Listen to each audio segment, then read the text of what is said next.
Salut à tous et bienvenue sur la chaîne Techno. Ça y est, Microsoft vient d'annoncer Windows Phone 8. Alors, quelles sont les nouveautés? On fait le point.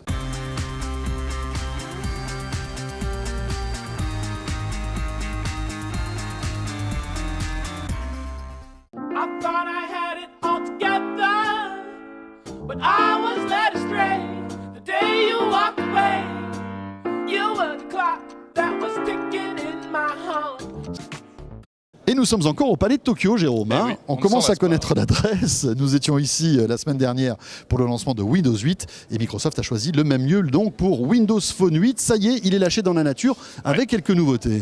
Oui, pas mal de nouveautés. Alors d'abord, Microsoft avec Windows Phone 8 va continuer à cultiver comme ça le système des icônes animées, ce qu'ils appellent les Live Apps.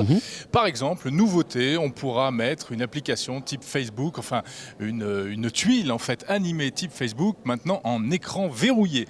Et donc elle évoluera même lorsque le téléphone sera verrouillé, c'est ça? Exactement. Une innovation qui s'appelle DataSense et qui permet, alors c'est un peu compliqué, d'économiser sur votre forfait en se connectant au hotspot Wi-Fi le plus court pour lorsque vous surfez sur le web. Ça n'a aucun intérêt en France parce que les forfaits 3G sont pas chers et en plus ce ne sera pas disponible. Et on peut noter également le système des Rooms qui a été présenté par Microsoft, en français le salon. Ce sera la possibilité de faire des groupes de communication entre amis, un petit peu à la BlackBerry Messenger. Et puis autre nouveauté, c'est le Kids Corner, c'est le monde des enfants. En fait, c'est un système de contrôle parental assez évolué. Laurent Schlesser, qui est le directeur mobilité chez Microsoft, nous le présente. Le principe, c'est d'offrir sur le smartphone un environnement sécurisé, fermé, pour donner un accès à son smartphone, mais limité, un accès limité pour ses enfants. Et donc le possesseur du smartphone décide quelles sont les applications, les musiques, les usages qu'il va autoriser à ses enfants.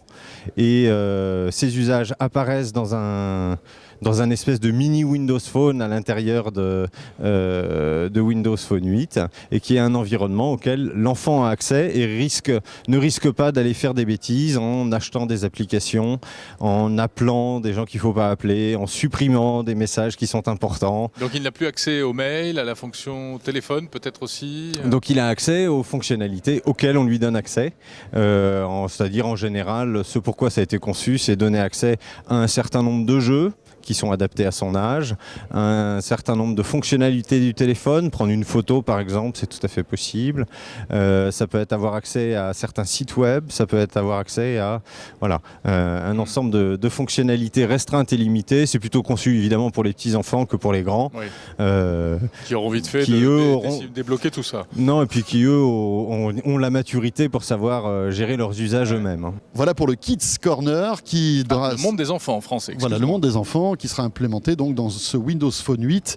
C'est plutôt malin, comme ça évitera de faire partir des tweets de manière inopinée par vos enfants. Ou des mails comme ça au patron qui peuvent parfois vous coûter cher. Bon, autre point fort quand même, on le sait, Microsoft veut mettre l'accent sur la convergence entre Windows Phone 8 et puis Windows 8 sur PC et sur tablette. Tout cela à travers le cloud. Rien de neuf là sous le soleil. Non, on retrouve le même système. Voilà, donc vos photos, vos vidéos, votre musique se retrouvent dans le cloud avec le système SkyDrive de Microsoft et vous retrouvez exactement votre contenu personnel sur tous les appareils Microsoft et même sur des téléphones qui ne sont pas sous Microsoft. Par exemple, ça marche aussi sur les iPhones et sur Android aussi puisqu'il y a une appli SkyDrive Android maintenant. Mais il y a quand même du neuf, François, notamment autour de la Xbox. D'ailleurs, une deuxième vidéo à voir très prochainement sur une démo comme ça sur le partage de contenu entre la télé, le smartphone et la tablette. Ils appellent ça le Smart Glass chez Microsoft. Exactement. Alors aussi nouveauté importante, c'est les téléphones parce que Microsoft joue gros avec son système d'exploitation mais aussi avec des téléphones et 3 constructeurs accompagnent Microsoft pour ce lancement. Exactement. Alors il s'agit de Nokia évidemment, partenaire maintenant très important pour Microsoft à travers les Lumia, toujours ces très beaux Lumia, notamment le 920. Qu'on vous avait montré en avant-première à New York il y a quelques semaines de cela. Et puis HTC, regardez ce que nous prépare HTC, ces petits appareils plutôt sympas avec un design aussi très coloré, toujours dans la philosophie Windows Phone. Ça va arriver très vite. Voilà, et puis un téléphone Samsung aussi, l'Active S, qui en fait n'était pas présenté ce soir, mais qui va arriver dans les semaines qui viennent en France. Voilà. Voilà, alors, et puis alors la mauvaise nouvelle quand même, c'est que les Américains vont avoir droit à une égérie pour la campagne de communication de Windows Phone, qui n'est autre que... Comment elle s'appelle déjà? Elle s'appelle Jessica Alba. Tu l'as oublié? Jessica Alba, oui, Ah j'ai oui. pas oublié son visage. Non. Magnifique.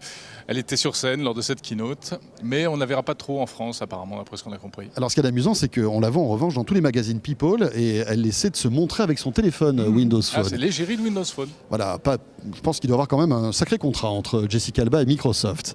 Voilà pour le lancement de ce Windows Phone 8. Jérôme vous le disait, une deuxième vidéo vous attend sur la chaîne Techno pour vous montrer des fonctionnalités qui nous ont bien plu, c'est la fonction Smart Glass. Ouais. Voilà.